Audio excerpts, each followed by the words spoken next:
wa yantafihu lahu babun min abwabi fahmin nusus al-mutlaqah, dan akan terbuka pintu-pintu untuk memahami nas.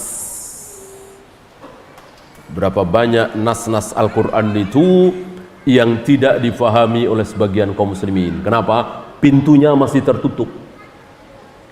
Pintunya masih tertutup. Nah, dengan kaidah ini pintu terbuka.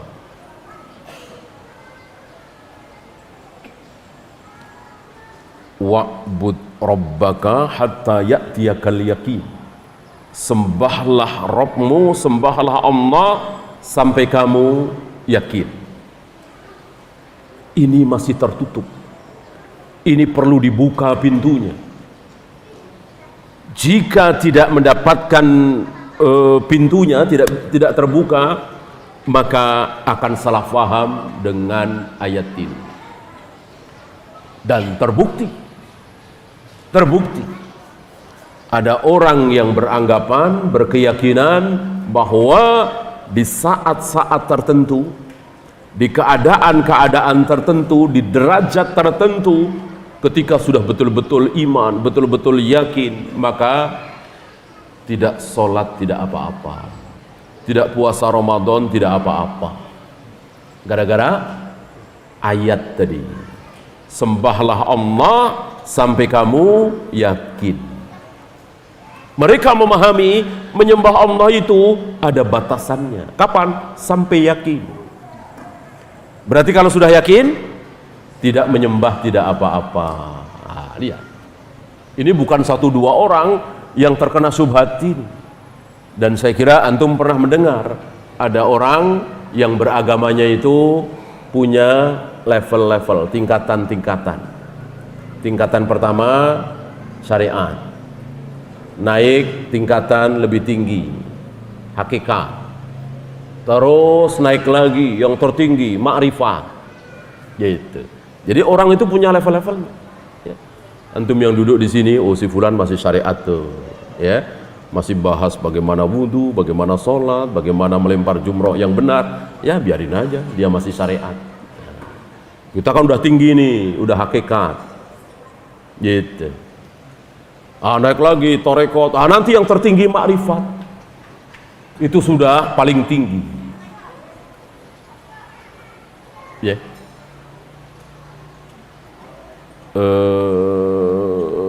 Mereka lupa bahwa manusia tertinggi, manusia termulia, manusia yang paling berilmu, paling bertakwa, paling zuhud, paling segalanya di mata Allah, yaitu para nabi, para rasul, di akhir kehidupannya masih sholat apa tidak?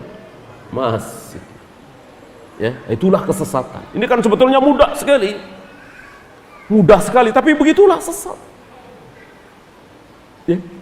Allah kalau ingin menyesatkan orang itu mudah sekali, sangat mudah sekali. Walaupun dia profesor, doktor, cerdas, jenius, tapi kalau Allah bikin dia bodoh di situ, bodoh. Ya, walaupun bukan satu dua.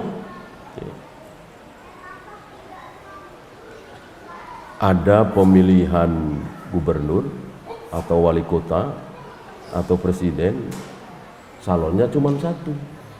Ya, coba kalau pinter ya calonnya udah satu, udahlah jadi aja, kan pinter itu ya. Iya kan pinter berarti. Habis nggak ada yang mau nyalonin lagi, calonnya cuma satu udah jadi, nggak usah capek-capek. Ya, ini masih ada lawan apa itu, kota kosong. Apa nggak bodoh sekali itu? Udah jelas calonnya cuma satu, kenapa nggak dijadiin aja? Ini masih ngelawan kota kosong, udah begitu bisa menang lagi. Inna lillahi wa inna ilaihi raji'un. Mana ini akal mana? Itu profesor, doktor, jenius, diem aja. Ya mending kalau nggak pakai uang itu, kan semuanya pakai duit semua, pemborosan yang luar biasa.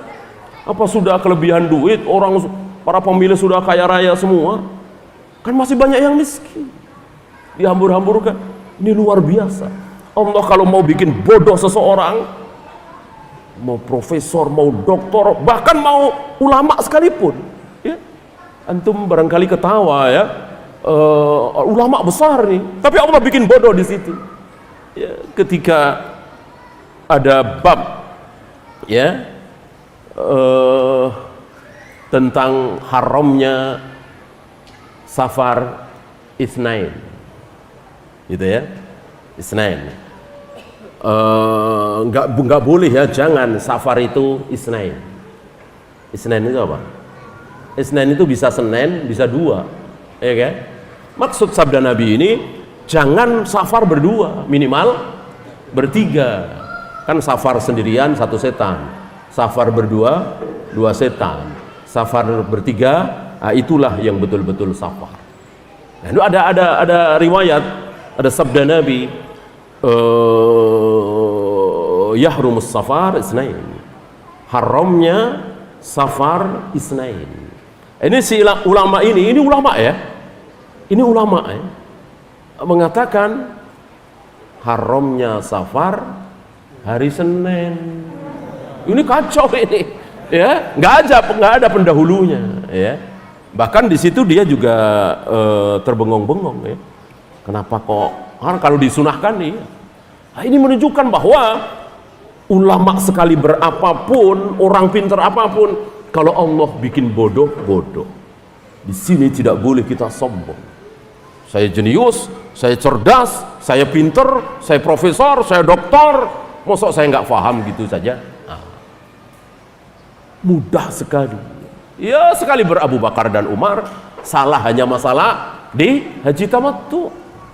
Kan kalau ngomongan kasar kan keterlaluan ini. Kalau ngomongan kasar kemana aja Abu Bakar dan Umar? Kan Nabi sendiri yang menyuruh kaum muslimin berhaji tamattu.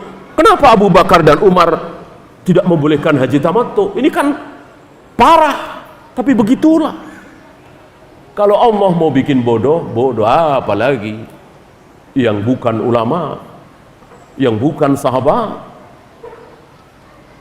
yang tidak belajar agama, ya, maka jangan menjadikan kebenaran itu patokannya profesor, doktor, orang banyak, jenius. Itu bukan patokan kebenaran. Patokan kebenaran adalah qala Allah wa qala Rasul ala fahmi sahabah. Ini satu-satunya patokan kebenaran.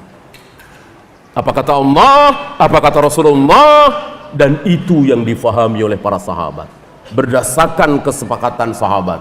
Itu patokan kebenaran. Adakah yang kedua? Tidak ada. Tidak ada. Ya. Ya, insya Allah.